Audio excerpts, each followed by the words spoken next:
Hi there, it's Jack Taylor, and here's another easy to golf tip.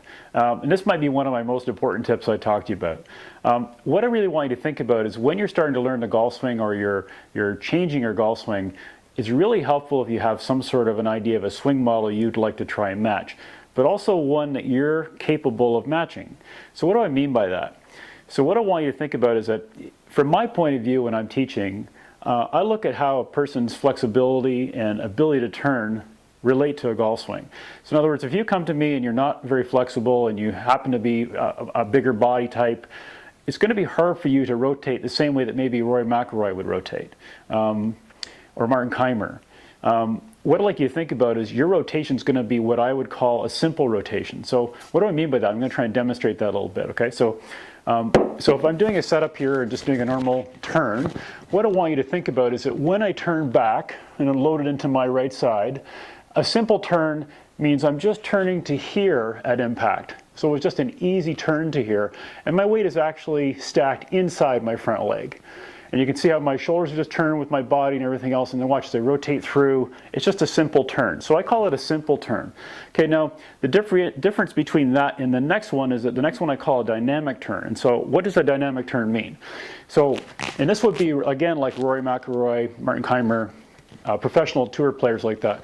So what I want you to think about is that they do the same loading, but what happens is they come forward, they actually rotate much farther. So at impact, they're much more like this, with their weight stacked on their front leg, in my case, my left leg. At impact, you can see how much more my shoulders have rotated, my right knee is kicked in, my hips have turned, and then I go through to a finish. So what I want you to think about is that if you have a lot of flexibility, you're a junior player, that's the kind of swing I see a lot of juniors trying to imitate or model. And what I want you to think about is only about 5% of the people I actually see can do that type of a swing. So if you're trying to do a swing right now or learn a swing because you saw Rory McIlroy do it, whatever, and you're trying to rotate like this, but your body doesn't have the flexibility to do that, then you will never learn that swing.